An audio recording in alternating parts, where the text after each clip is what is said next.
that made this event happen.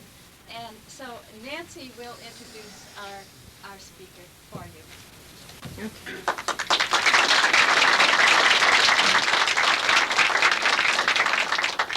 I can't say how happy I am for this opportunity to introduce Pramudya Anantatur, whom I never imagined would actually be sitting here next to me in Ann Arbor, Michigan. Really? Actually, when I did nominate him for the degree, I thought it would be something I would have to carry over at some point.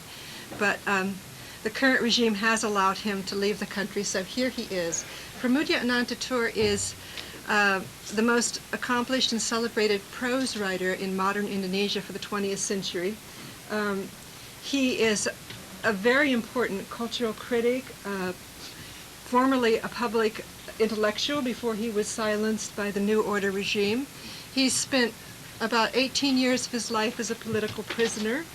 10 of those years on the island, the penal colony of Buru.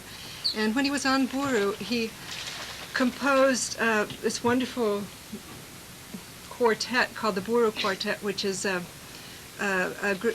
series of 4 novels which rethink the dawn of Indonesian nationalism, radically so. Also, when he was on Buru, he kept notes and wrote letters to his children, letters which he could not send to his children because nothing could be sent. But somehow, some of these papers were smuggled out through the Catholic Church and made their way back to Java and into the hands of another man who was instrumental in seeing his work come to publication after his release from Buru. And this other man I'd like to have stand up too. It's Mr. Yusuf Izzak from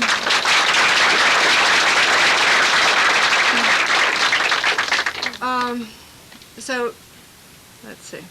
So his works were published. They have been translated into English. An English translation of his prison, an English translation or edition. It's not a complete translation, I might say, of his prison memoir is being released right now. It's called Mute Soliloquy. It's for sale at Shame Drum Bookstore. He will be signing books on Monday evening if you'd like to have a signed copy. And today, what we're going to do is Pramudya is going to read from his prison memoir, the first letter, part of the first letter. We're not going to do it all because it would take too much time. And this was a letter which was never sent and was thought never to be sent. As a matter of fact, it was a letter that he thought he might not. It was a letter written under the shadow of death, let's put it that way, to his daughter Pujo Rusmi.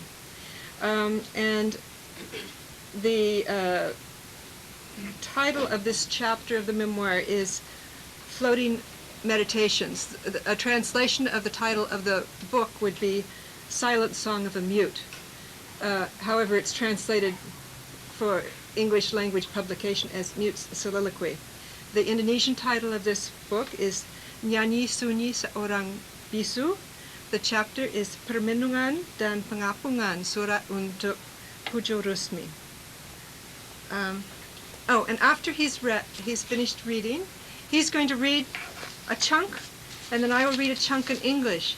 The first couple of pages are my translation, but I couldn't retranslate the whole book in 2 days. And then after that, it's the Hyperion translation with some emendations or corrections. I'm a very finicky translator, so I made some changes. But a lot of it belongs to John McLean, but the first 2 pages are mine.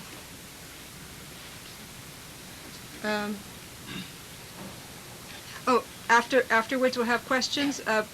Pramudya, because of having been beaten in the head with a gun, is nearly totally deaf, so we might have some problems, but we'll do as best we can for the questions and answers. And you can ask the questions, I will translate them to him, and then he will give them, and then I will translate them into English. Gimana? Gimana? Where's the on switch? Right here. Okay.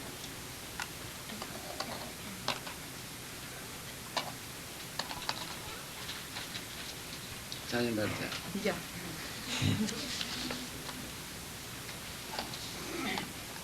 Permenungan dan pengapungan. Surat ini takkan mungkin bisa dikirimkan. Takkan mungkin sampai ke tanganmu. Lihat, dia tetap kutulis untukmu, kau yang sedang berbahagia dalam suasana pengantin baru. Akan tetap terkenang peristiwa yang satu itu.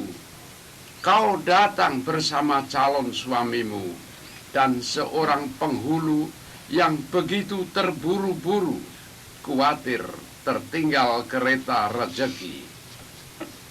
Tentu saja kau tahu tak ada keberatan padaku.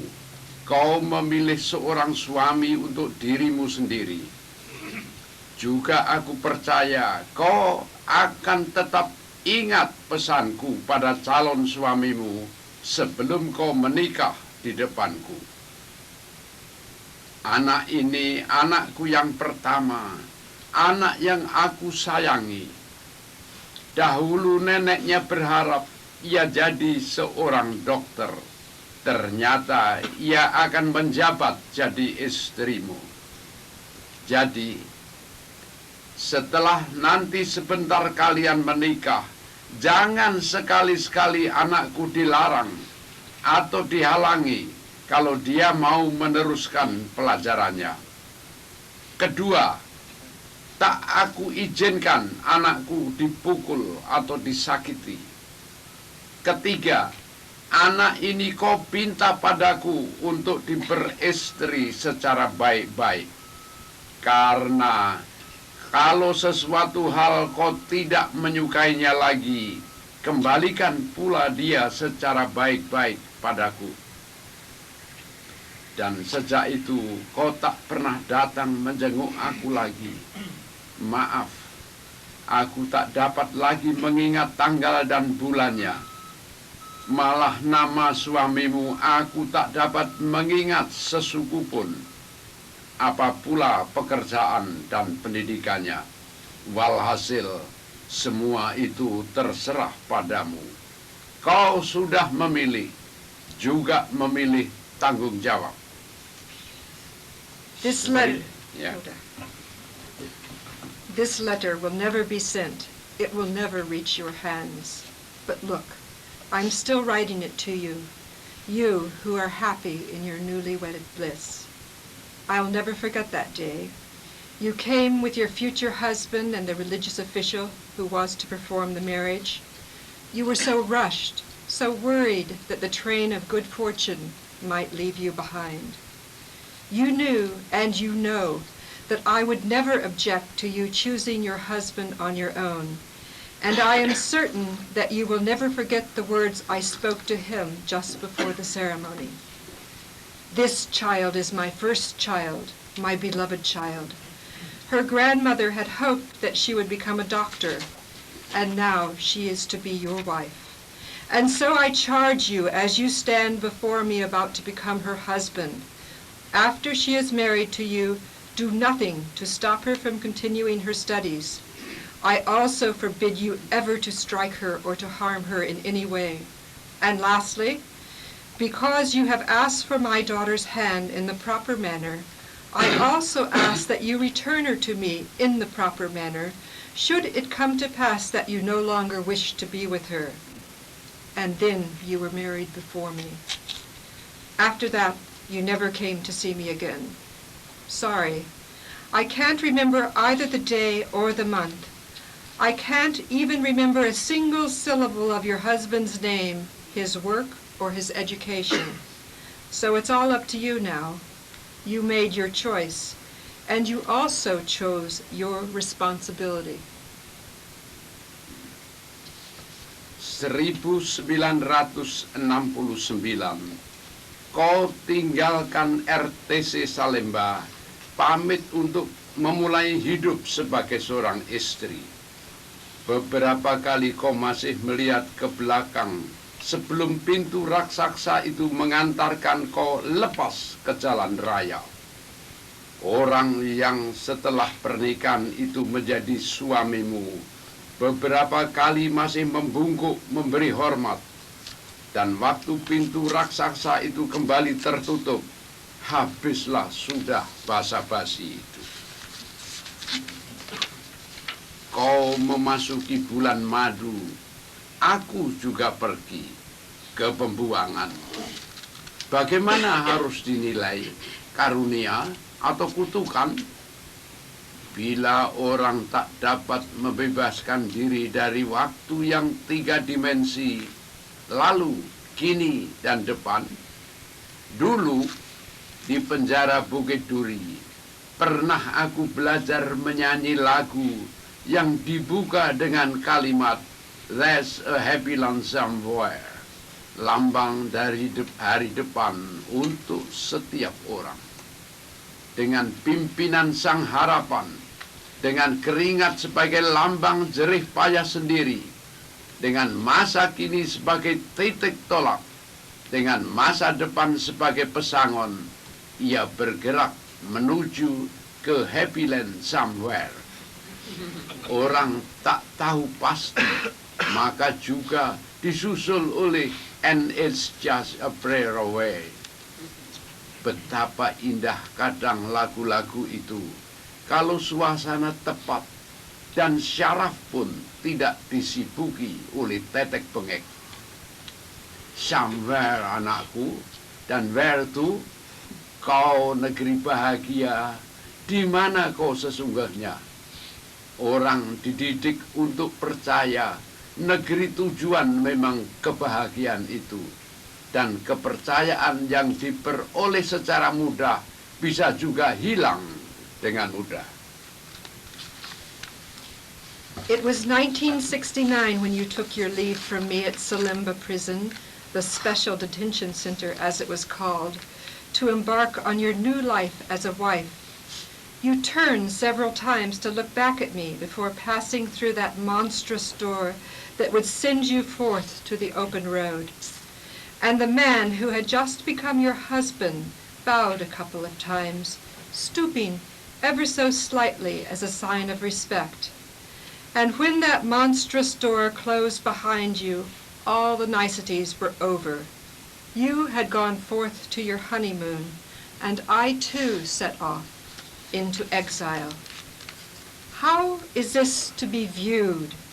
Is it a blessing or a curse that man can never free himself from time with its 3 dimensions, past, present, and future?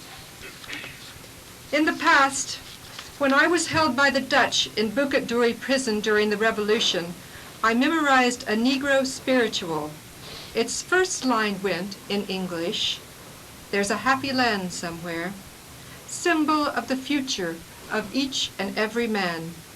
With hope as his leader, and sweat as the sign of his own labor, and the present as his starting point, and the past to provision him, every man advances toward that happy land somewhere. No one knows where. That's precisely why the second line goes, "and it's just a prayer away."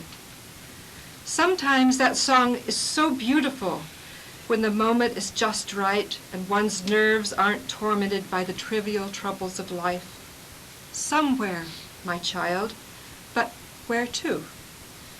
You who are called this happy land, where are you in truth? People are taught to believe the land to which they are heading is indeed happiness, and a belief so easily gained may just as easily vanish. 16 Agustus 1969. Kau berbulan madu di Happy Land yang sudah jelas. Aku ke Happy Land somewhere. Konon ke Pulau Buru di Maluku, sebuah pulau lebih besar dari Bali. Dan besok, kalau tidak dibatalkan oleh entah siapa, 17 Agustus, kami berangkat bersama lebih 800 orang dengan kapal Ajri 15 sebagai hadiah ulang tahun Republik Indonesia. Untuk dapat naik ke kapal dari 3.500 ton bobot mati ini, kami harus datang ke pelabuhan Sodong di Nusa Kambangan, ditentang pelabuhan Cilacap, Wijayapura. Tiadakan kututup mata kepalaku, juga tidak mata batinku. Kapal ini akan membawa kami bersama masa depan dalam impian. Dalam kepercayaan itu, Pulau Buru bukan the happy land somewhere. Dia hanya stasiun perantara. Juga untuk itu dibutuhkan kepercayaan. Kapal mulai bersuling, lambat-lambat meninggalkan Sodong dan Wijayapura. Kehidupan hutan dan gunung-gunung Nusa Kambangan nampak mulai bergerak. Dan pantai putihnya makin lama makin menghilang dari jangkauan mata. Bila pandangan dilepaskan ke selatan, hanya kebiruan Samudra Hindia yang terbentang tanpa batas sampai ke kaki langit. Bila ke utara, yang nampak adalah tebing-tebing terjal pantai selatan Jawa. Jangan dengarkan nafas mesin kapal bobrok yang terengah-engah ini. Kami sedang belayar seperti nenek moyang dulu di zaman migrasi untuk menemukan daratan dan kehidupan baru. Kesadaran sajalah yang membuat diri tahu kami sedang ada di perairan tanah air sendiri. Negara maritim dengan 13.000 pulau. Kata orang, setiap di antara pulau itu adalah juga milik kami. Juga setiap cangkir dari perairan antara dua samudera itu, Hindia dan Pasifik. Itu ajaran klasik di sekolah. Lebih nyata dapat dipegang adalah ucapan Peltu Marzuki di RTC Salemba. Kalian tak punya hak apa-apa selain bernafas. Dan ternyata sudah sekian dari kami, hak untuk bernafas pun dirampas. Ajaran klasik ternyata bisa bermuka dua. Bukan hanya laut, juga seluruh isinya. Seluruh bumi dan isinya, juga langit, garis lurus sampai akhir tata surya kita. Antara kenyataan dengan janji sudah tak ada status quo. Yeah. Okay, the first half of this is mine and the second half veers off into someone else's translation. So, August 16th, 1969. You are on your honeymoon in some real happy land. I'm off to a happy land somewhere. To Buru, they say, an island in the Moluccas, a bit bigger than Bali. And unless some unknown person rescinds the order, we will leave tomorrow, August 17th, Independence Day.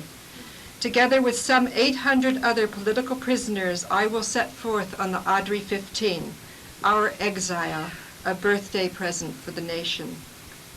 To board this ship of some 350,000 tons, we first must go to Sodong, the port of Nusa Kambangan, the prison island, just across the straits from Wijayapura harbor in Cilacap, on Java's southern coast. I will never close my eyes, neither those of my head nor those of my soul. This ship will carry us off together with the futures we dreamed of and believed in. Buru Island is not that happy land somewhere. It's only a way station. And to accept that also requires no small measure of belief. The whistle blows and slowly the ship leaves sight of Sodong and Wijayapura. A green wall, the forest and mountains of Nusa Kambangan moves alongside the craft as the white strip of shoreline gradually disappears from view. As one turns toward the south, only the open sea is visible, the Indian Ocean a limitless expanse of azure stretching beyond the horizon. To the north are the steep and jagged cliffs of Java's southern coast. Don't listen. Shut your ears to the labored breath of this rusted vessel. Like our distant ancestors in the age of migration, we are on a voyage of discovery, a journey toward a new land and new life. Only our awareness gives us the knowledge that we are passing through the waters of our own country, a maritime nation of more than 13,000 islands. We were taught that all these islands belong to us. But the lesson that now seems more real, more easy to comprehend, is the one that was drilled into us by the warden of Salemba prison. The only right you have is the right to your breath. For some of us, even that right has been rescinded, making all the lessons we learned in school nothing more than exercises in hypocrisy. And it's not just the sea I'm referring to, but all its contents as well. The land and everything else found in it, and the sky too, for that matter. As far as the eye can see, the entire solar system. Between reality and promise, there is no status quo. Terus ini. Oh, yo. Sebenarnya harus terus tadi. Monggo. Kami belajar dalam ruang dengan pintu besar dari jerisi besi dan dikunci dalam sekapan, dalam 3 ruang besar di bawah dek.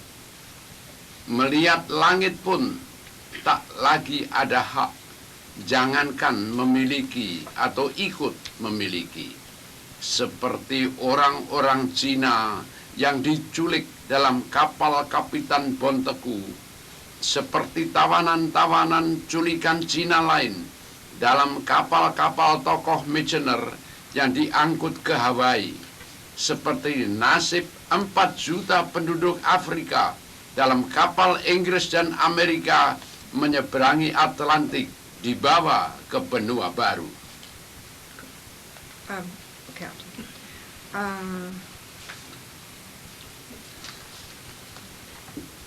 Our ship rocks and shakes. Our cabin is one of 3 large barred areas in the cargo hold. Its huge door of steel bars is securely locked and bolted. We no longer have the right to look at the sky, or so it seems, much less dream of claiming it, even a small part of it, as our own. We are coolies on Captain Bonteko's ship, the kidnapped Chinese on Michener's ship bound for Hawaii. We are the 4 million Africans loaded into British and American ships crossing the Atlantic to a new continent.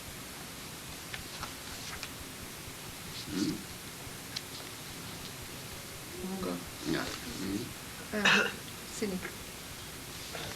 ini. Ya. Ya, sama. More or less. Sekiranya kapal ini tenggelam, kami akan mati bersama 800 orang ini dalam sekapan dengan semua pintu terkunci dari luar. Ya, apa salahnya mati? Setidak-tidaknya kami masih bisa memberikan sesuatu pada dunia. Cerita sensasi dan bagaimana pertanggungan jawab akan kembali jadi bola voli. Berapa saja sudah jumlah dan jenis makhluk telah punah dari muka bumi, dan tak ada yang meributkan. Berapa saja semut telah mati terinjak-injak setiap detik. Berapa pula serangga lain tumpas kena semprotan insektisida. Siapa meributkan? Juga hati ini tak perlu ribut. Jangan menyesal mengapa punya impian, merasa belum cukup dengan yang sudah ada. Sejak peristiwa 1965 itu, aku telah kehilangan semua dan segala. Lebih tepat, semua dan segala ilusi. Untukku sendiri sudah aku miliki semua, sebagaimana sewaktu bayi sudah kumiliki semua dan segala untuk hidupku sebagai bayi. Dan seperti bayi-bayi selebihnya, modal untuk berkomunikasi hanyalah suaraku, jeritan, raungan, keluhan, rengekan. Dan bila modal komunikasi itu dirampas, ya, siapa yang bisa rampas hak untuk berdialog dengan diri sendiri? Supposing the ship sinks, we prisoners, all 800 of us, would go down with it. The doors to our cells are locked. But so what? What would be wrong with our dying? At least then we would give something to the world to read about, a headline for a day, a sensational story. How many creatures have been wiped from the face of this earth without eliciting a trace of concern? How many kinds of insects are now extinct because of insecticide? Has anyone ever gotten upset about them? Why then should anyone make a fuss about us? Following the events of 1965, I lost everything. Or, to be more accurate, I lost all illusions I had ever had. I became a newborn child provided with the only instrument a newly born babe finds necessary for life, a voice. Thus, like a child, my only means of communication is my voice, my screams, my cries, my whimpers. What would happen to me if my voice, my sole means of communication, were to be taken from me? But who can take from a man his right to speak to himself? Ya, sayang sekali aku tak dapat saksikan perayaan perkawinanmu. Hadiah kawinmu pun hanya catatan semacam ini, dan tak akan sampai ke tanganmu pula. 4 tahun belakangan ini, aku hanya mengikuti tudingan telunjuk orang untuk meninggali sel-sel beton atau kayu. Biar begitu, tidak benar kalau tidak pernah ingat padamu. Di mana kau tinggal sekarang? Bagaimana kehidupanmu dengan suamimu? Aku tak tahu. Biar tahu pun, apalah gunanya bagimu? Tapi 4 tahun bukan waktu pendek dalam hidup manusia. Umur kadal pun tak sampai sepanjang itu. Di selku di penjara di Tangerang, lalat yang berhasil kutangkap, kukurung dalam plastik. Ia mati tua dalam 3,5 hari. 4 tahun tanpa tahu duduk perkara, sungguh suatu kemewahan berlebihan, seperti lapisan tebal bedak pada muka buruk seorang nenek tua renta. Entah sudah berapa kali kapal kami dilewati kapal-kapal lain. Mungkin dari kejauhan jadi tontonan yang mengibakan. Penderita kusta di tengah-tengah lalu lintas kehidupan yang sehat dan cerah. Setiap saat dalam kesadaranku terdengar nafasnya yang terengah-engah dan persendian-persendiannya yang berderak-derak. 2 kali nafasnya tak terdengar, dan gigilan mesinnya yang menggeletari kulit bajanya padam. 1000 tahun yang lalu pun nenek moyang telah menjelajahi perairan ini. Pasti cerita para guru sekolah itu bukan omong kosong. Dengan perahu-perahu buatan tangan sendiri, dan pasti lebih bersih dari Adri 15. Sekali lagi, pasti para guru sekolah itu bukan jual koyok. Perahu-perahu layar Bugis, Makassar, dan Madura sampai saat ini pun lebih tertib sekalipun, dan justru tidak dibiayai uang negara. 16 Agustus 1969, Kutinggalkan kau berbulan madu di Jawa. Aku menuju ke Happy Land somewhere. 10 jam sebelum mancal baru kami ketahui Happy Land somewhere itu konon Pulau Buru di Maluku. Besok 17 Agustus keberangkatan kami, hadiah ulang tahun kemerdekaan RI. Hadiah untuk mereka yang tak jemu-jemunya meyakinkan diri mereka sendiri, juga kami, bahwa kami adalah pengkhianat, pemutar balik Pancasila, dan selalu tanpa pernah membuktikan tuduhan mereka sudah menyeburkan tabir asap. Harus tahu sendiri, merasa sendiri, karena itu introspeksilah, mawas diri, beriman, beragama, bersembahyang, berdoa. Ada yang berdoa memang, ada yang mengharap kapal ini tenggelam dihantam angin timur dan kami mampus dimakan hiu. Itu dari golongan yang menganggap yang mati tidak akan bicara lagi. Anggapan zaman batu berpermatakan pesona kriminal. Memang kami sudah setengah atau seperempat hidup tanpa hak sipil dan tanpa makan cukup. Tapi kami semua sudah membuktikan lolos berkali-kali dari lubang jarum kematian. Pada punggung masing-masing tergendong kantong, takkan pernah lepas seumur hidup, penuh sesak dengan lambang-lambang pengalaman indrawi dan batini. Kristalisasi energi yang tak bakal ikut mampus, lebih abadi dari daging dan tulang, bahkan dari gading yang tak kenal retak pun. Lambang-lambang itu akan terus bicara dengan bahasanya sendiri. Ya. Okay, I noticed when he was reading there was an incredibly beautiful, powerful paragraph that the translator decided not to translate, and I don't.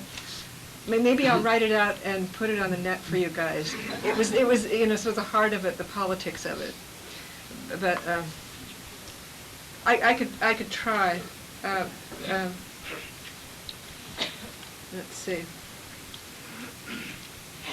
Okay, here's the paragraph. This whole paragraph, just gone. Okay. And it comes after. Yeah. Okay. Yes, I'm truly sorry that I was unable to attend your marriage celebration, and that the only wedding gift I have for you are these notes, which are unlikely to ever find their way to you. But for the past 4 years, all I've been able to do is to follow the pointed index fingers of those who rule these concrete and wooden cells. That doesn't mean I haven't been thinking about you. No, that's not true at all. Where are you living now? How is your new life with your husband? I'd like to know. But supposing that I did, what good would it do you? 4 years in a person's life is not a short period of time. A Kada lizard doesn't even live that long. In my cell in Tangerang, I once caught a fly in a plastic bag. In just 3.5 days, that animal had died of old age. All in all, 4 years without even knowing what charges have been brought against me is a bit excessive. I can't count the number of times that other ships have passed us by. From a distance, we must be a heart-rending sight, a leper in the midst of natural splendor. Every waking moment I am aware of the ship's wheezing and the creaking of its rickety joints, and how many times I have heard the wheezing completely stop, and then felt the shudder of the ship's steel skin as its engines gasped and died. 1,000 years ago, our forefathers passed through these waters. Our teachers wouldn't feed us rubbish, would they? In boats they had fashioned with their own hands, ones that were no doubt much cleaner than the Adri 15. No, our teachers wouldn't have fed us rubbish. The Bugis, Macassaries, and Maduris are famous for their sailing ships. Even today, their ships are much better tended than this, and they weren't bought and paid for by the state. Okay, this is a paragraph that was censored. And this is not going to be smooth because I'm just... on the 16th of August 1969, I left you for your honeymoon on Java. I've taken off for that happy land somewhere. 10 hours before we heaved anchor, only 10 hours before we left anchor did we know that happy land somewhere was supposedly on Buru Island in the Moluccas. Tomorrow, on the 17th of August, is our departure. Birthday present for the independence of the Republic of Indonesia. A present for those who never tire of convincing themselves, just convincing themselves, and also convincing us that we are traitors, that we have turned upside down Pancasila, the 5 principles of the state, and always, without having given any proof to their accusations, they spread forth a smoke screen. They should know, but they should become aware, know themselves, pay attention, think about this. They themselves, because of this, they should introspect, look into themselves, meditate, their iman is to do religious faith, yeah. Have faith, have religion, pray in 2 different types of pray. Sort of bersembayang, which is generic pray, and berdoa, which is from Arabic. Okay, that was that. Now, where was this? Pray. I am sure there are those who pray that a gale force easterly wind will sink this ship and transform its human cargo to food for the sharks. I am sure those same people also feel that the dead have no voice. Theirs is a Stone Age sensibility with a criminal blush. They rob us of our civil rights. They steal our very lives. They give us inadequate sustenance, yet time and again we prove ourselves capable of slipping through the eye of the needle of death. We are refugees who carry on our shoulders a bag of provisions that we shall not discard till death, one full of the symbols of spiritual and sensory experience, a crystallization of undying energy, something more lasting than flesh and bones and even unscissored ivory. These symbols speak forever, each in its own language, whether that language be German, Russian, Dutch, English, Spanish, or Indonesian. Adegan-adegan penjara di Spanyol dimulai dengan cerita Gessler. Bila malam hari tiba dan giring-giring berbunyi mengunjungi sel, seorang pejuang antifasis dengan antaran seorang padri, sampailah dia pada ajal di tangan jagalnya. Sampai berapa lama pejuang-pejuang antifasis yang lolos dari lubang jarum maut itu mendekam dalam penjara menunggu jatuhnya rejim Franco. Dan dalam penantian itu, seorang demi seorang terus dibunuhi dari tahun 1933 sampai 1965, dan yang mengirim makan para tahanan itu pada mulanya istrinya, kemudian anaknya, kemudian lagi cucunya. Mereka berbaris di depan gerbang penjara Burgos itu 32 tahun dan rejim Franco tak juga runtuh. Penganiayaan dan penindasan terhadap para pejuang antifasis tetap belum jadi sejarah. Seorang pejuang antifasis Spanyol yang berhasil lolos setelah mendekam selama 23 tahun dalam tahanan Franco pada suatu kali mengunjungi Buchenwald. 1965. Memang aku juga pernah berkunjung ke situ, tapi ceritanya lain lagi dan belum perlu kusampaikan padamu. Orang itu menangis. Seorang wanita datang padanya dan menyatakan keheranannya. Bagaimana bisa seorang yang 23 tahun hidup dalam penjara masih mempunyai air mata? Dia jawab, "Ich weinte angesichts ihrer Toten, die meinen und die Toten von uns allen sind."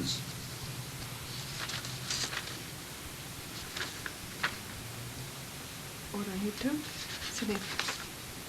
Nggak ada. Ada, di sini. Orang itu adalah Markus. Orang itu adalah Markus Ana. Yang mati itu tetap bicara dengan cara dan jalannya sendiri. Ya, Buchenwald, Ravensbrück, Dachau, Auschwitz, dan tempat-tempat pemusnahan manusia itu tidak membuat yang mati menjadi bungkam. Tempat-tempat itu masih dalam suatu tata surya, galaksi dengan Indonesia. Dan kantong di punggung ini masih akan terus diisi. Sampai kapan? Seperti di Spanyol, sepenuhnya tergantung pada ditarik tidaknya topeng demon barat, senjata dan modal barat. In his novel Darkness at Noon, Kusler describes scenes in Spanish jails. As night falls, the tinkling of bells can be heard as an anti-fascist soldier, a priest at his side, walks toward death at the hands of the executioner. But what of those anti-fascists who managed to escape death? How long did they have to remain confined in their cells, waiting for Franco to fall? How did they fare? As they waited, the years passed. Between 1933 and 1965, they were murdered, one by one.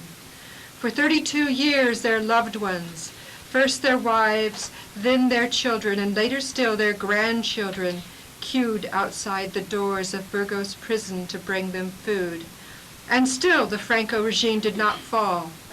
Even after 32 years, their torture and oppression had yet to become history. In 1965, Marcos Anz, an anti-fascist Spaniard who had spent 23 years in one of Franco's jails and yet somehow managed to escape death, paid a visit to Buchenwald. There he began to weep. A woman expressed surprise that he, who had spent 23 years of his life in prison, still had tears to shed. He said to her, "I cry for all those who fell, whether they were on your side or my side. It doesn't matter. They are all part of us." Yes, the dead do speak, but in their own way and at their own time. Buchenwald, Ravensbrück, Dachau, Auschwitz, and all the other human slaughterhouses, even those in Indonesia, cannot silence the dead. And that bag we carry on our shoulders, how long will we go on filling it? Will it be for us as it was for the prisoners in Spain? I suspect that the answer depends on the West and its arms and its capital. Terus? Ya. Pelayaran itu. Pelayaran itu lurus menuju ke timur.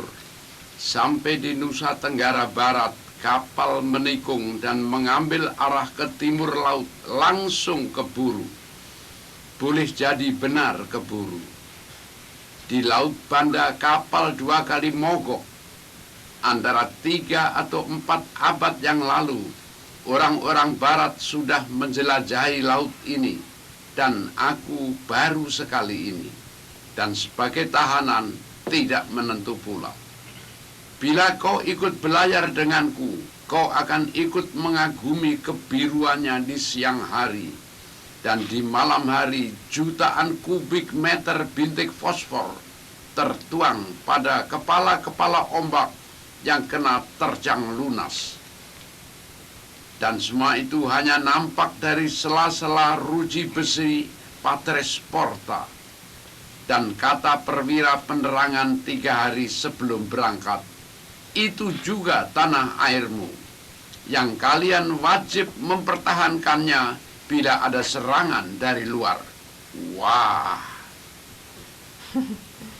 wah, dalam kapal yang mengherankan karena tak juga tenggelam ini, masih sempat juga aku bersyukur karena terbebas dari Nusa Kambangan, dari penjara Karangtengah ke penjara Limus Buntu selama 2 minggu, sulit mandi sebagaimana biasanya manusia khatulistiwa. Di kapal ini perut agak berisi dengan air mandi melimpah seperti di rumah nenek sendiri. Kebahagiaan sekecil-kecilnya perlu juga dipelajari bagaimana menikmatinya. Biarpun kemana mata memandang, memang hanya maut yang nampak. Laut, kapal kakus yang tak henti-hentinya berderak dan terengah. Peluru, bayonet, perintah, apel, tanda pangkat, pistol, bedil, pisau komando. Dan radio kapal itu tak henti-hentinya bergaya, sekalipun tiada orang mendengarkan lagu-lagu keroncong yang cukup memualkan. Doa selamat menuju hidup baru dari seorang gerejawan. Ya, selamat untuk hidup baru, katanya.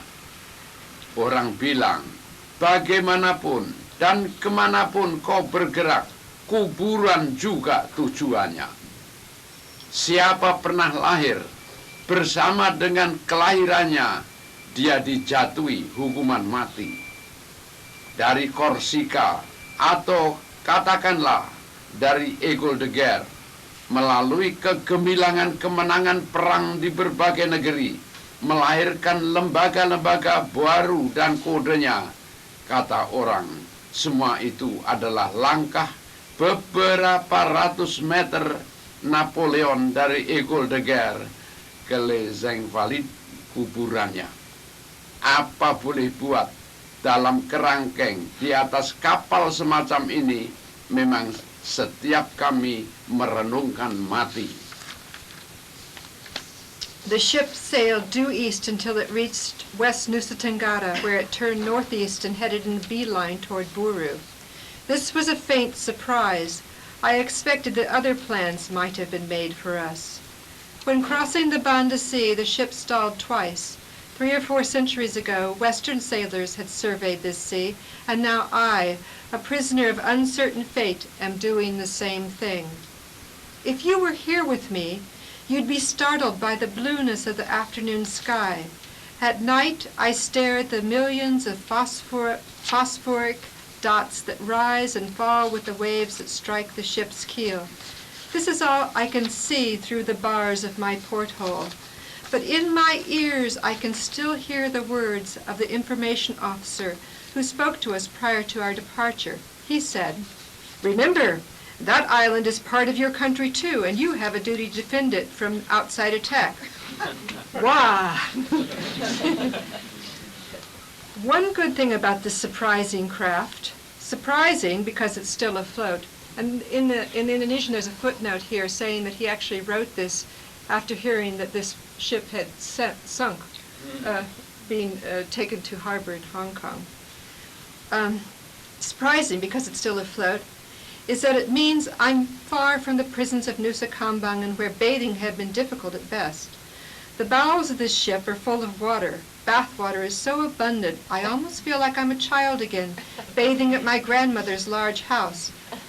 It's interesting how one can relearn the pleasure of carrying out the simplest tasks, especially when knowing that all around one, wherever one looks, are symbols of death.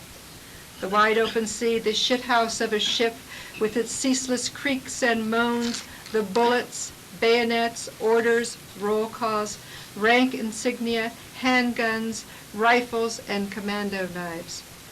The other men seemed to take no notice of the radio. even though throughout the journey it's never stopped spewing a constant barrage of sentimental Kronchong songs and a preacher's prayers for a safe voyage, wishing us good luck in your new life. No matter what you do in life, no matter where you go, the grave is your ultimate destination. Every person is delivered his death sentence at birth. Napoleon's journey from Corsica to his victories on the battlefield may have given birth to a new legal institution and code, but the distance from the school of war to the emperor's grave is but a few hundred meters away. What can I say? Here in this cage of a ship, it's difficult not to think about death.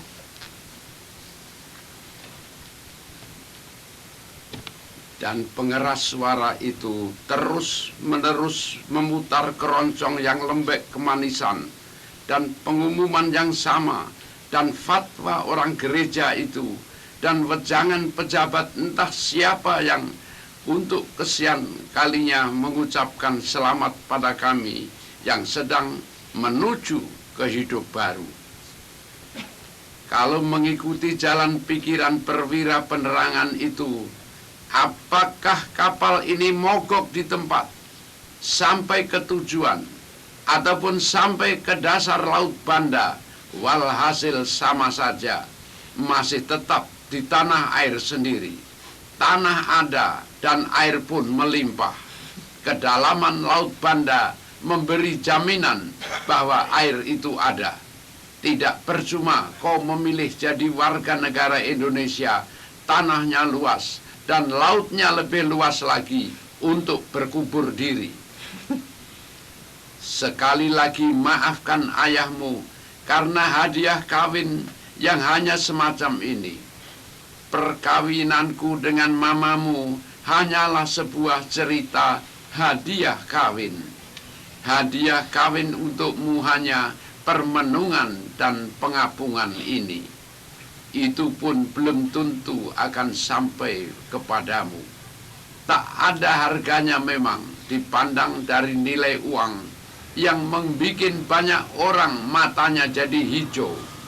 Nilainya terletak pada kesaksian dan pembuktian sekaligus betapa jelata jadi warga negara Indonesia angkatan pertama. Boleh jadi untuk jadi warga negara Amerika atau Brasilia tidak akan sesulit ini. Sedang kewarganegaraanmu kau peroleh cuma-cuma. Mungkin juga kau tidak peduli apa kewarganegaraanmu. Nyaris 4 tahun ditahan, memasuki tahun ke-5 justru berangkat ke pembuangan tanpa tahu duduk perkara dan dibuang sebagai hadiah ulang tahun untuk segolongan orang yang justru menghendaki kami koid. Mungkinkah sudah terjadi kekeliruan? Tidak, karena lebih 1000 tahun lamanya wayang mengajarkan bahkan para dewa pun bisa salah, bisa keliru, tidak kalis dari ketololan dan korup. Apalagi Brahmin, Satria, Waisya, dan Sudra, dan Paria tak lain dari ujung terakhir deret hitung. Meanwhile, the loudspeaker continues to belch saccharine Kronchong songs, official announcements, sermons, and advice from nameless authorities who wish us good luck in the new life that we are headed for.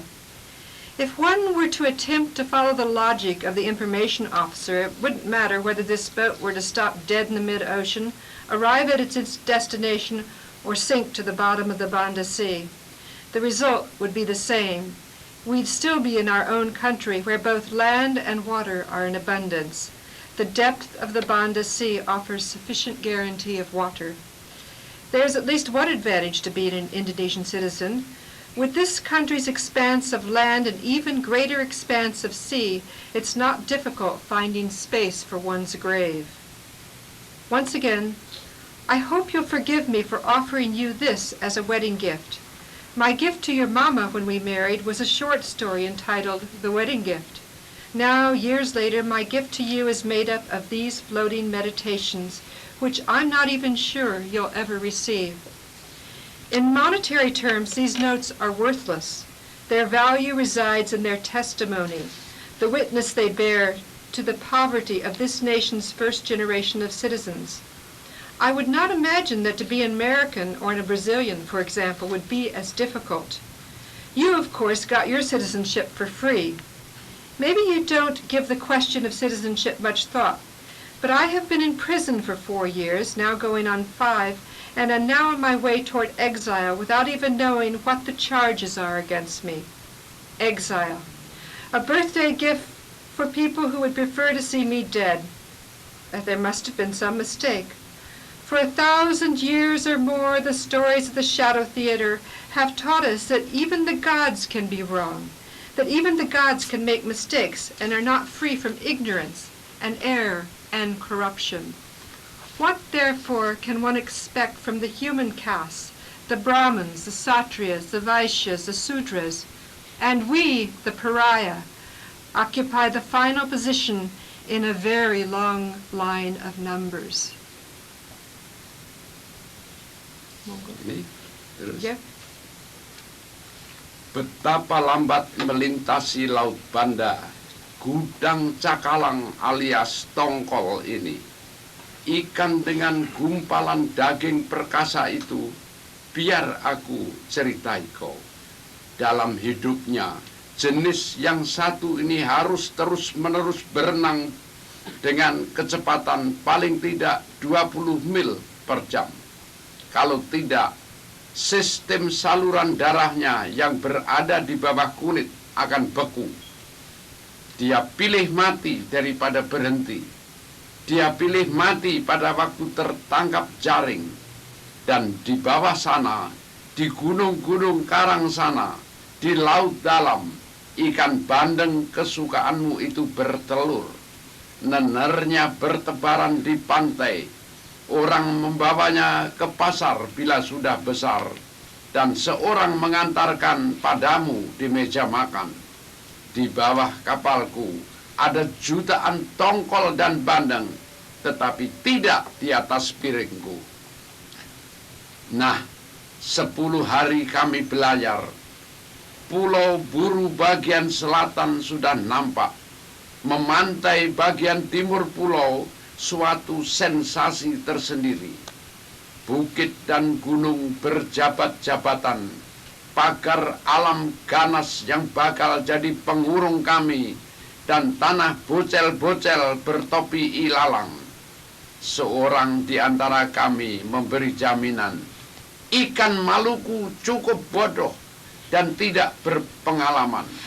Kau umpani dengan batu pun akan kena. Dia sungguh seorang penghibur baik bagi makhluk kekurangan protein hewani. Dan lihat, protein hewani begitu bebas berkeliaran dalam tubuh rusa yang berkeliaran di padang ilalang tanpa batas itu, sampai-sampai di puncak-puncak bukit. Pintu-pintu besi itu telah dibuka, yang segan bangun untuk selama-lamanya karena HO pun bangkit dalam bimbingan teman-temannya. Kemudian kapal menikung memasuki Teluk Kayeli, luas, indah, menjorok dalam masuk ke daratan, seperti sebuah pangkalan angkatan laut yang telah ditinggalkan selama 10 abad. Orang bilang Kayeli pada mulanya berasal dari kata Belanda kayu putih oli. Mungkin dongengan jahil, tapi memang Kayeli produsen minyak kayu putih terbesar dan tertua sepanjang dikenal tulisan. Oh, rombongan demi rombongan orang Portugis dan Belanda telah mengangkuti kuli, fuli, pala, dan cengkeh dari pulau ini. Beberapa abad yang lalu itu, sekarang rombongan tertara berbaju drill kuning. Kami, tapol, datang tidak untuk memetik buah jerih payah penduduk Buru. Waktu angin darat meniup, terasa betapa lembabnya udara menyesakkan nafas. Hati-hati dengan paru-paru, bikin jadi waspada perutmu. Nampak Namlea, pelabuhan alami di Teluk, dihiasi rumah-rumah kecil seperti kardus. Suling kapal menjerit-jerit, tapi tak juga mencari dermaga untuk bersandar. Kapal ini terlalu besar. 2 buah LC datang menjemput. Sebuah masjid bermenara menjenguk pantai dalam kelengangannya. Tak nampak seorang pun di Namlea, seperti dusun kalau menggunakan ekspresi Melayu lama sedang dikalahkan Garuda. Dari LC, beberapa orang perwira naik kapal. Beberapa belas orang yang nampak kokoh diperintahkan turun lebih dulu untuk menyiapkan dapur. Perwira tinggi pun datang pula menjemput. Dengan 1 LC tapel pilihan mempelopori mendarat di Pulau Hidup Baru dengan segerobak perlengkapan dapur. Mereka mendarat di Namlea yang sedang dikalahkan Garuda. 1 regu prajurit divisi Patimura menyambut mereka dengan gagang senapan dan tinju. Nah, pengantin baru, anakku, kau boleh ucapkan padaku, selamat untukmu Papa, Tapol Republik Indonesia yang memasuki masa pembuangan sebagai balasan atas hadiah kawin semacam ini. Selamat untukmu anakku, selamat untuk suamimu yang aku tak ingat namanya. Sekarang giliran ayahmu menuruni kapal, naik ke LC untuk mendarat, setidak-tidaknya bukan di somewhere. Sekian. Sekian. This journey in the ship across the Banda Sea, this tuna warehouse, has been a slow one. Did you know that for a tuna to stay alive, it must swim at a continuous speed of at least 20 miles per hour? If not, its circulatory system, which is directly beneath its skin, will begin to clot and cause strangulation. The fish will choose death rather than to stop. When caught in a net, it chooses death. Below this ship, in the sea's coral mountains, your favorite fish lays its eggs. These eggs are washed on the shore where people scoop them up with seashell shovels to raise them into ponds. After they've hatched and grown, they're taken to the market where your mama buys them and then takes them home to cook and place them on the dining table. Below this ship are millions of tuna and bandeng, but there's not a bit of fish on my plate. After 10 days at sea, the southern coast of Buru Island finally appears. The ship skirts the island's eastern shore. The hills and mountains cluster so tightly together they form a rugged natural barrier.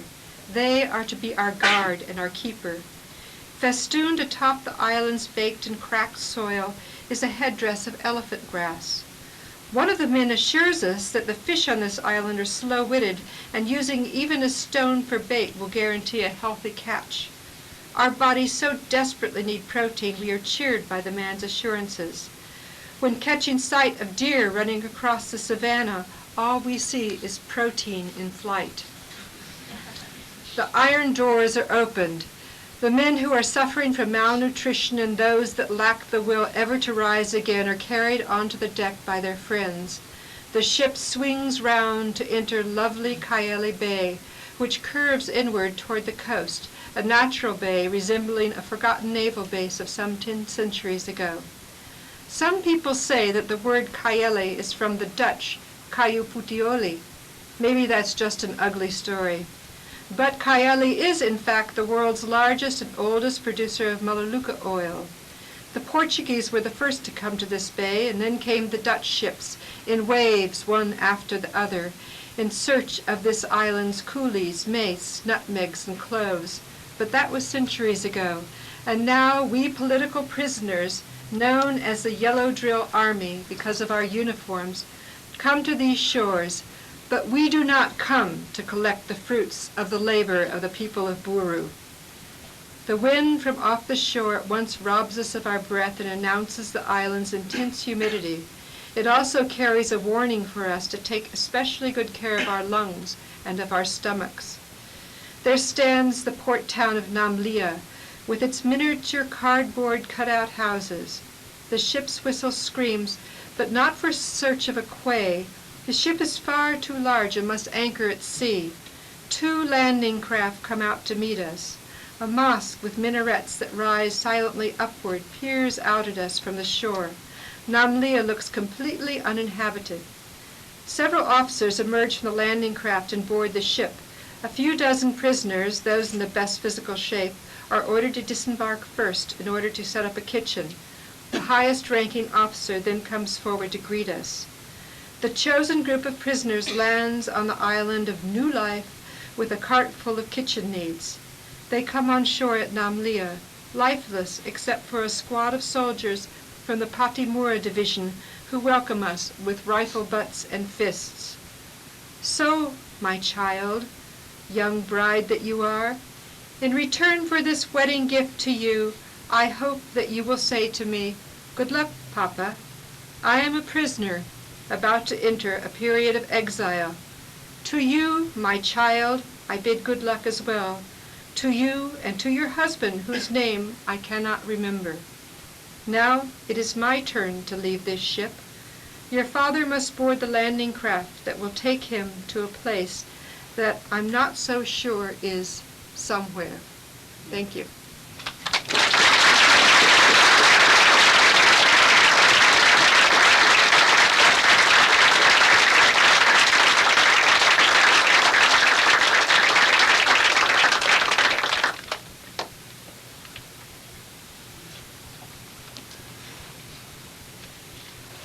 Does anyone have any questions for Mujib? He'd be happy to answer, whatever questions you might have, and I'm happy to translate.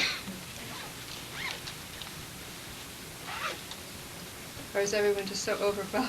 Oh, Nancy. Yeah. I would just like to ask this. When I was reading the Guru book, I felt that the whole story was so powerfully told that I felt that there was an identity between the author and the hero, Minky. Mm-hmm. And I wondered if Christopher Mujib We're talking feels the about- same way about that. Okay. This is the part that's going to be different. Dia bilang bahwa waktu dia membaca karya Buru, Bumi Manusia dan lain-lain, dia merasa bahwa itu tokoh Minky begitu hebat, dan dia mikir bagaimana mungkin ada identifikasi Bapak bersama Minky. Bagaimana rasanya? Nggak bisa nangkap saya. Dalam Bumi Manusia, ibu itu sudah membaca Bumi Manusia dan yang lain-lain dari Quartet Buru, dan dia senang sekali, terharu sekali itu membaca tentang Minky. Ya. Jadi dia merasa mungkin Minky ada bayangan Bapak. Oh. Bagaimana? Semua tulisan fiksi sedikit atau banyak itu mengandung unsur autobiografis. All fiction, more or less, carries within it autobiographical elements.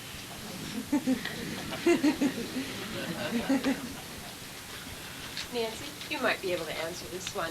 Yeah. His references to other English literature, does he read? He reads English. I'll let him answer that. Okay? Dia bilang ada referensi kepada sastra Inggris, sastra tempat lain. Apakah Bapak pernah membaca sastra Inggris? Ya, saya tidak ingat betul dari sastra Inggris mana yang pernah saya baca. Karena dulu tidak diajarkan pada saya, tidak umum pada waktu itu, kalau membaca buku itu harus diingat nama pengarangnya. Dulu tidak diajarkan itu. He says he can't remember exactly what it is that he read when he was taught to read English books before. He can't remember. He wasn't taught to remember who wrote what. But I can say he did when he was a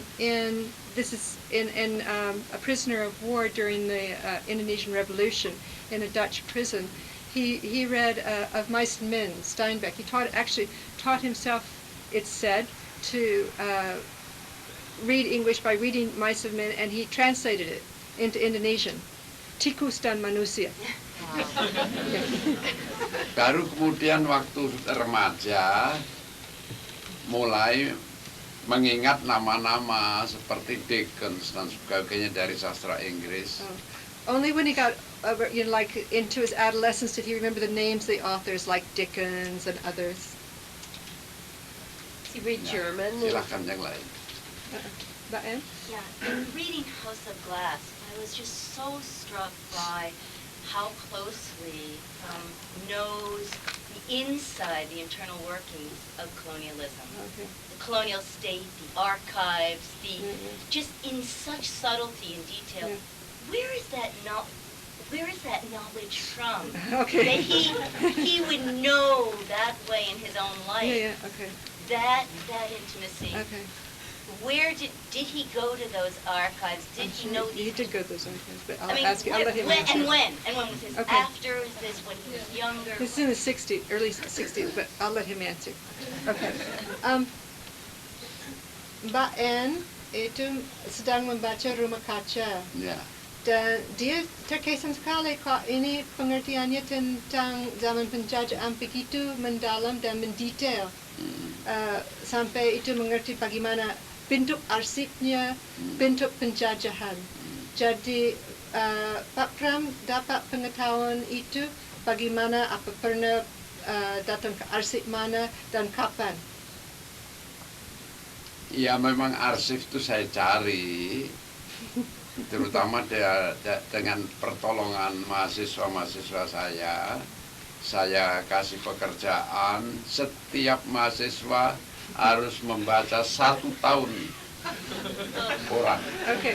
He said, I'll add a little bit. He taught at Res Publica University in the early 60s, and this is one of the ways he did his archival research, which is something other faculty members in the audience might think about.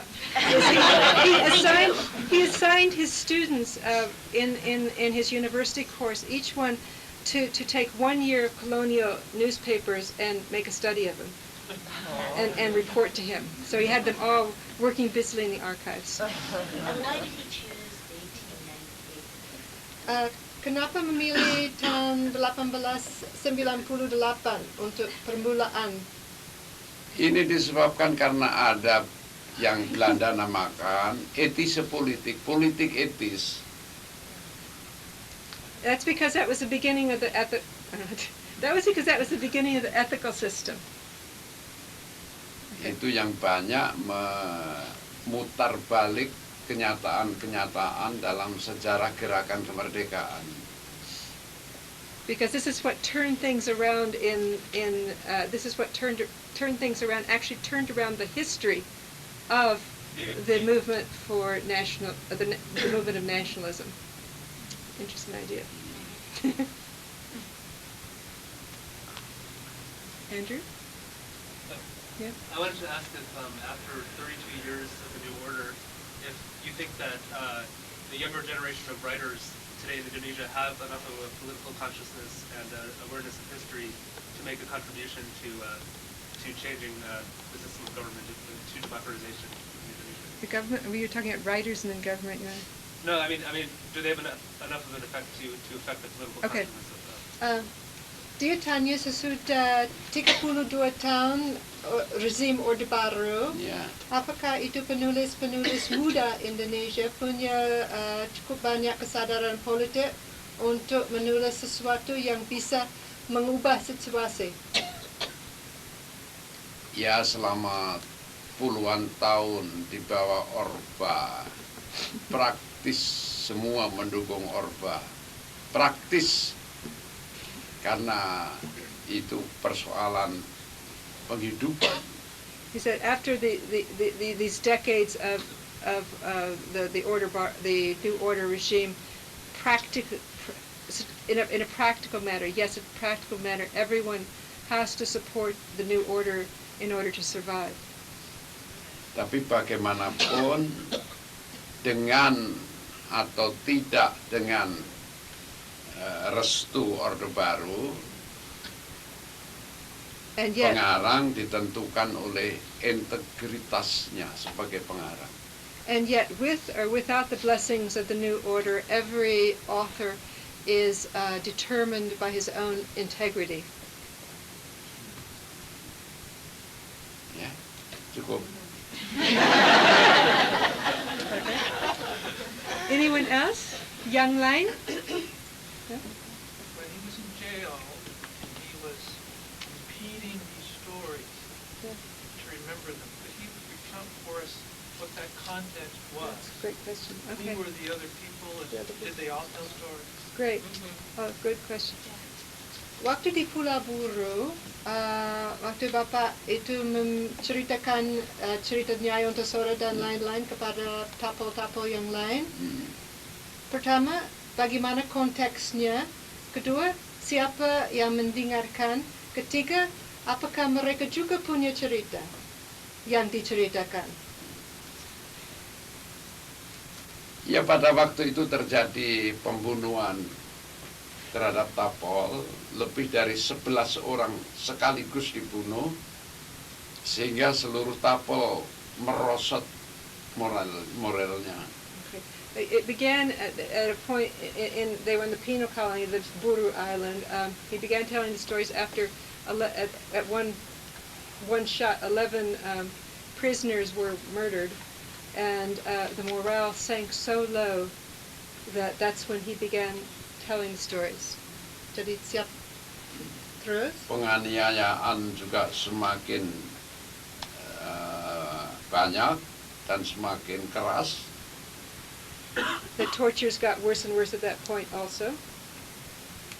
Maka untuk menaikkan kembali moral teman-teman saya mulai cerita terutama tentang Nyai Ontosoro itu. Lihat itu perempuan.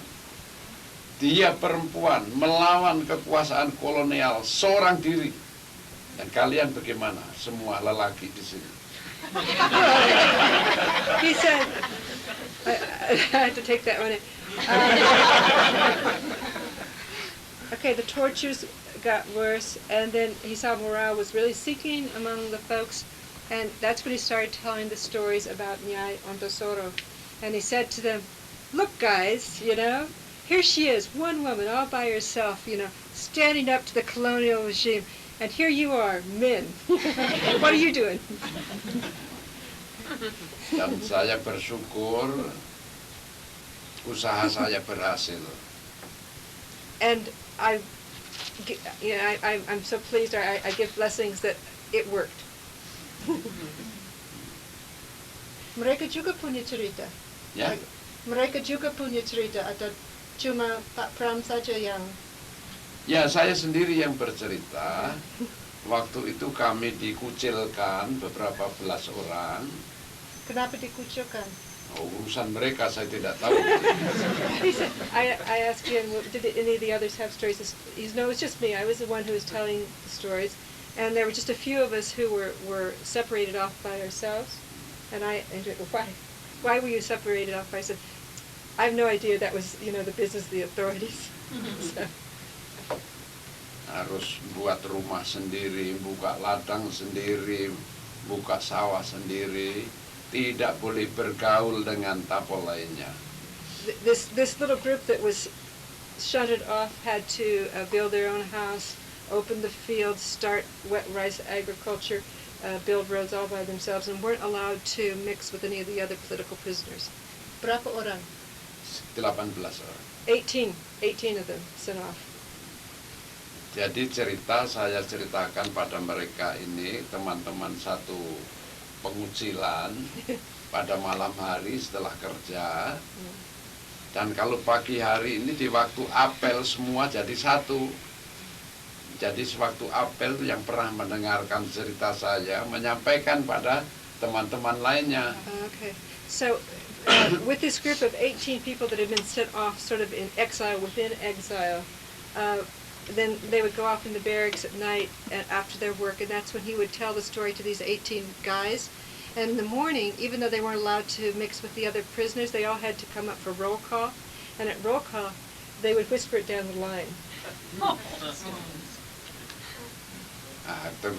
Terutama dalam pengasingan juga ada seorang dalang, dia pintar cerita. Nah ini diteruskan, ya?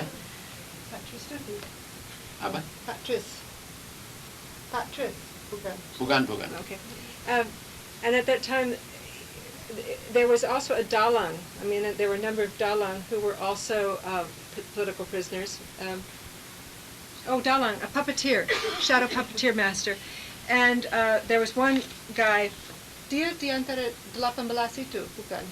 Enggak, tidak Okay. ada. There was another one of these guys. He wasn't one of the 18 special prisoners, but he was a great storyteller. So he in terms of disseminating the tale, he played a very important role. But At what point was he given paper and pencil? And which novel was he able to write down himself, or did he say all the novels orally? All four of you them? mean which one was? How many of them were originally orally composed? Yeah. Okay. Good question. I think it's probably the first one, or maybe two. But ini tahun 73, Bapak dibolehkan ambil potlot kertas lagi, ya? Ya. Jadi konon itu Bumi Manusia dan Anak Semua Bangsa ini dikarang dikarang secara lisan dulu atau ditulis? Tulis dulu, lisan dulu. Semuanya atau cuma dua pertama? Itu jejak langkah? Iya, itu praktis semuanya, cuma garis besarnya saja. Okay. They were all, told in the main frame, orally first, and then written down after he was not allowed to write at all until 1973. So there was, at 65 to 73 wasn't allowed even a pencil and paper. So he says all of them. Yeah. John? Well, for the story of Nyai to have such power with the prisoners, it would seem that they would rest upon either their experience or imagination or something in the history. Why would the story of Nyai and the example of what she was doing have this tremendous power? Okay. Dia tanya, apa di dalam sejarah para tapo atau pengalaman para tapo yang membuat cerita Nyai Antasora begitu mengesankan, begitu berdaya kepada mereka? Ya. Ya. Khususnya cerita seorang Nyai, apa di dalam latar belakang mereka? Ya, di dalam perbandingan ini kan wanita dan seorang diri melawan kolonialisme Belanda yang begitu perkasa. Okay, well, it's the same answer. Yeah, this is a woman, and she's all alone against this huge, this huge colonial system, and she did it. She was able to. Yeah. In the second novel, Yeah. the one translated as Child of All Nations, Yeah. there's a character, Comer, Yeah. who has a tiger trap built, and there's this very elaborate aside of a process of trying to catch a tiger, but he never succeeds. And that was something that I've never understood. Okay. You want to explain? Okay. I would like to understand. Okay. Itu dalam Anak Semua Bangsa ini ada adegan di mana Comer itu mau menangkap macan, ya. Dan Comer itu penulis Comer itu mau menangkap macan, ya. Tapi dia bikin pasungan, tapi tidak berhasil. Bapak itu mencoba sekali untuk mengerti maksud atau maknanya. Kalau dimaknani bagaimana kekalahan Comer? Begini persoalannya, saya sebetulnya kurang jelas Karena saya tidak pernah baca tulisan saya sendiri. Ya, sorry.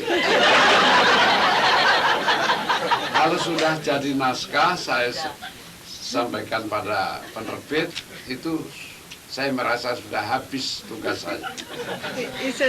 He says, well, you know, really, I really can't answer this. I'm not sure. He says that the problem is that I never read my own writings. After I finish writing something, I give it over to the publisher and I never look at it again. So, sorry.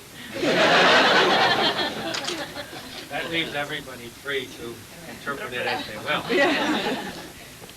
Jadi kalau ditanyakan apalagi baris demi baris, tidak tahu saja. Yeah. So if you ask, you know, for these like details, line by line interpretations, sorry. Julia? In the new book, you talk a lot about your relationship with your father and his life, and you also talked about that in the short story Bukan Pasar Malam. How has your view of him and your understanding of him changed between the two works? Okay. I think I'll not do it. We'll just ask how it changed. Okay. Okay. Di dalam Nyanyi Sunyi Seorang Bisu dan juga dalam Bukan Pasar Malam, Bapak banyak menceritakan tentang Bapak Pramudia. Terus bagaimana kalau mengenangkan kembali Bapak sekarang, bagaimana? Apa ada perubahan atau tidak? Saya merasa tidak ada perubahan dari dulu sampai sekarang, ya begini ini. Dan ya juga dalam meninjau kembali pikiran saya merasa tidak berubah. When he looks back at what he wrote about his father then and he thinks about what he thinks about his father now, there really hasn't been that much change. It's what he thought then is what he feels now. I have a question. It's not like literary, but relating to like the political condition in Indonesia right now. I have two questions. Like for Mr. Pramudia, is he optimistic about the current government, and how does he perceive Indonesia is going to heading into the future? What's going to happen in his own opinion? Okay. And the second question is, does he feel belong as an Indonesian? Does he feel belong as an Indonesian citizen? How is his feelings being an Indonesian, and is he proud of it, or is there anger or whatever? Thanks. Ini 3 pertanyaan politik semua. Jadi satunya, kalau Bapak melihat keadaan Indonesia sekarang, bagaimana perasaannya? Optimistis atau tidak? Nomor 2, menurut perkiraannya apa yang akan terjadi? Nomor 3, sebagai seorang warga negara Indonesia, bagaimana perasaannya? Bangga atau marah atau bagaimana? 3. Kecil-kecil. Ya, kalau melihat sejarah Indonesia, satu orang yang bernama Soekarno itu bisa mempersatukan Indonesia secara politik, bukan secara administrasi. Kalau secara administrasi sudah dilakukan oleh Belanda. Okay, if we look at Indonesian history, there was one person who was able to unite Indonesia politically, and that was Sukarno. Politically, not administratively. The administrative unification of the country was via the Dutch. Kalau sekarang ada kekacauan, itu berarti ada masalah di lingkungan elit politik. If we see now that things are in a confusion or chaotic, the problem is a problem at the level of elite politics. Seperti kekacauan berdasarkan agama maupun etnis, itu jelas ada yang bikin. If we look at the problems, the so-called ethnic or religious communal type problems, it's clear that there's someone's behind it. Someone's doing this. Setidak-tidaknya kerusuhan-kerusuhan ini menunda orang untuk menuntut kembali kekayaan bumi dan manusia Indonesia yang dijarah oleh Orde Baru. What this is doing is postponing the people accusing to have returned to them the riches, the natural resources, and I think there was something else that were stolen by the New Order. Nah, sekarang ini yang berhasil menjatuhkan Harto adalah angkatan muda dan mahasiswa. Itu jelas. It's completely clear that those who were able to bring down Suharto were the youth and the students. Completely clear. Jatuhnya Harto hanya formal saja ya. The fall of Harto was only a formal. Kekuasaannya berjalan. His power is still running. Karena itu sekarang ini tinggal dua pilihan.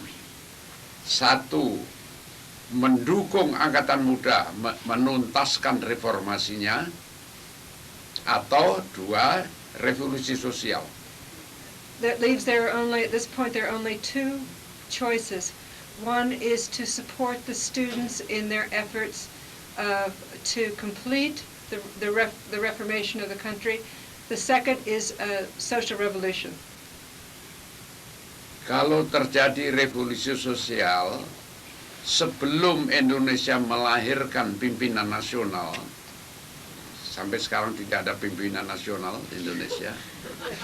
If there's a social revolution before there's national leadership, now there is no national leadership in Indonesia. Indonesia akan hilang dari muka bumi. Indonesia will vanish from the face of the earth. Luar Jawa akan mandiri masing-masing sebagai raja, sebagai merdeka, negara merdeka, dan dalam hubungan ini perlu diingat peringatan Soekarno, abad ini adalah abad intervensi. Each faction will stand as its own kingdom or its own autonomous unit, and what we need to remember when we think about this is what Sukarno taught us, that this century is the century of intervention. Juga angkatan muda sendiri perlu melahirkan pimpinan nasionalnya, dan sampai sekarang belum. And the youth of today need to give birth to a national leadership, and up until this point they have not yet. Dan sumber semua ini adalah kolonialisme, mengulangi persoalan kolonial. The source of all of this, the root of all of this is colonialism, and this repeats the move of colonialism. Pertama, Indonesia itu negara maritim terbesar di dunia, tapi diduduki oleh angkatan darat. First of all, Indonesia is the largest maritime nation in the world, and yet it's occupied or run by the army. Ini kesalahan yang fatal. Fatal mistake. Melahirkan banyak macam-macam yang bodoh sekali. This is really stupid. Has given risen to just incredible. This is a big mistake. Many problems. Kedua, warisan kolonial lain. Ini juga warisan kolonial nih. Yes. Okay. This is the second heritage of the colonial system. This is still colonial, mind you. Warisan kolonial lain adalah Jawa sentrisme yang dibuat oleh kerajaan imperium maritim terbesar Belanda dunia waktu itu, VOC. Okay, the second thing, and this is also still colonial, is the Java centrism, which was inculcated by the I think it was the Dutch kingship, but I'm not quite sure, and by the VOC, the Dutch East India Trading Company. Jadi VOC dari Jawa mengekspor pembunuh ke luar Jawa untuk menundukkan luar Jawa, dari luar Jawa membawa kekayaannya masuk ke Jawa. So the VOC exported murderers from Java to defeat what was outside of Java, to carry the riches from outside of Java into Java. Dan itu diteruskan sampai sekarang. And this is continued up to this very day. Dan juga pusat kekuasaan yang dibanggakan Istana Merdeka, itu istana kolonial. And also, sort of like this, it's like the White House that we have so much pride in. It's called the Palace of Independence or Freedom. It's actually, it was the colonial Governor General's mansion. Masih bisa dibuat daftar kesalahan historis yang diteruskan sampai sekarang. We can make a whole list of the historical mistakes that were made and are carried on to this very day. Karena itu pertama-tama Angkatan Muda perlu mempelajari dan meluruskan kembali ini Okay, because of this, the younger generation has to study this and to bring it into its right alignment. I think that this is history, but it wasn't. Yeah. Karena juga saya serukan di mana saja supaya bantu Angkatan Muda Indonesia menuntaskan reformasinya. So for this reason, I ask everywhere and to everyone to help in any way they can, to help the youth of Indonesia complete the reformation of the nation. Kalau tidak, revolusi sosial, sebab rakyat yang dirampasi apa saja, iya saja, sekarang sudah bangkit. Bukan hanya memprotes, melawan, bahkan menyerbu pos-pos polisi dan militer. If not, there'll be the social revolution, and those people who, they're not just protesting, they're not just calling for freedoms, they're attacking, they're looting, they're attacking anything, even up to the police stations. Dalam keadaan begini, tanpa pimpinan nasional, tidak ada yang bisa diharapkan. In such a situation, if there is no national leadership, there is no hope. Dan itu saya anjurkan, bantu Angkatan Muda. And so I'm saying, please help the young generation. Ya perlu ada komite-komite di mana saja, bantu. Begin committees anywhere. Just help them. Itu bagaimana caranya kalau kita yang bantu? Iya bisa dipusatkan pada saya, sudah bisa. He says if you want to help them, you can bring it to me. Yeah. Charlie? Many artists and writers who went into things like the Holocaust as formed artists had difficulty coming out of that experience and continuing art as they had before. Yeah. And I'm wondering if he has a sense of how he and other members of LECRA have come out of their process and continued an artistic life. Itu antara itu seniman dan sastrawan Eropa yang mengalami Holocaust zaman Perang Dunia Kedua, orang Yahudi tapi tidak mati. Terus sesudah mereka bubar Holocaust, mereka meneruskan seninya tapi mungkin lain. Bagaimana dengan seniman dan sastrawan LECRA yang mengalami penganiayaan, penangkapan sesudah Pulau Buru, sesudah pembebasan? Ya masih banyak yang menulis tapi tidak bisa menerbitkan. Well, right, good point. Many still write, but they're not allowed to publish. This is something I didn't mention. That Pramudia's writings are still all banned in Indonesia, so, and not only his writings, others also.